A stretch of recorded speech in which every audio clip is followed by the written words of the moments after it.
سمر ابو هشيمه واللي ما يعرفش سمر ابو هشيمه دي اعلاميه ساقطه يا جماعه، عشان ما فيش حد يتحرق اعصابه ويتحرق دمه.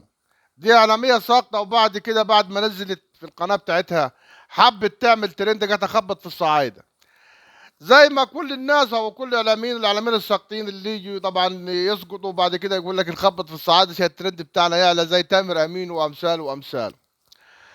طبعا ما ينفعش ان انا ارد على سمر ابو هشيمه واشتم سمر ابو هشيمه، دي حرمه. لان عندنا في الصعيد رجاله، واصغر واحد فينا راجل، اصغر واحد فينا راجل. ولو المرجله راحت تلاقيها في الصعيد. ونسواننا، نسواننا واحنا ما نكونوا غايبين بيبقوا هم رجاله. هي بتقول طبعا الصعايده بيسافروا ويسيبوا نسوانهم والكفيل وبيمرمطوا خدودهم في التراب عشان عشان الفلوس. احنا بنسافر بره وبنتعب ونشقى عشان نسواننا تبقى سلاطين في مكانها، مش زيك وزي امثالك. وبعد كده مش هرد عليك ومش هكتر معاكي في الكلام، لان عندنا برضو في الصعيد من الحرمه تغلط في كلمه يقولها ليك راجل يترد عليه، ليك راجل يترد عليه. ما ينفعش ترد على حرمه، ما ينفعش ترد على حرمه. يقول ليك راجل يترد عليه. وطبعا من غير ما اعرف الديوس اللي مربيكي واللي جانيكي معاه وجوزك، لو كان ليكي جوز ما هو مش راجل. لو راجل يحكم عليكي وما يطلعكيش ويخليكي السلعة رخيصة وتطلعي على القنوات وتغلط في 70 مليون صعيدي هم أساس مصر وأساس الرجولة في مصر وأساس الرجولة في العالم كله هم الصعايدة. احنا بره بيحترمونا، يقول لك انت صعيدي تبقى انت راجل.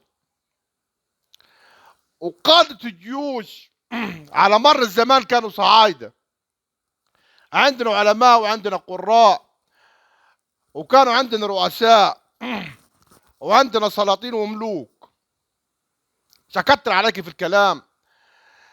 لازم نرد على راجل. عندنا موضوع المرة تغلط يقول لك الحرمة تغلط ترد على راجلها.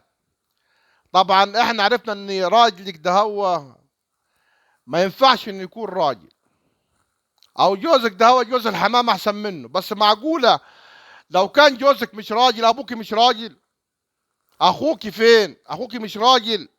لو كان اخوك مش راجل ابن اخوك مش راجل. لو كان ابن اخوك مش راجل مالكيش عم راجل. ولو مالكيش عم راجل مالكيش ابن عم راجل. وحتى لو مالكيش ابن عم راجل مالكيش خال راجل. ولو مالكيش خال راجل مالكيش ابن خال راجل. مالكيش واحد قريبك في الدرجة العشرين من القرابة راجل. ما لو فيه راجل في العيلة حتى درجة قرابته من العشرين، يعني درجة يقول لك القرابة درجة أولى وثانية وثالثة ورابعة حتى الدرجة العشرين، في راجل كان رد عليك وقال لك ده عيب وانت حرمة وعيب تظهر على القنوات واحترمي نفسك ما تغطيش في الرجال، في رجالة الصعيد الجبال الرواسي. طبعا يا سمر ابو هشيمة، انت لو راجل والراجل وعملت كده كان الموضوع بيجي سهل. كان الموضوع بيجي سهل جدا بالنسبة لك، كان الموضوع بيجي سهل. بس مشكلتك ان انت مش راجل وحرمة، ما ينفعش نتعامل معاك.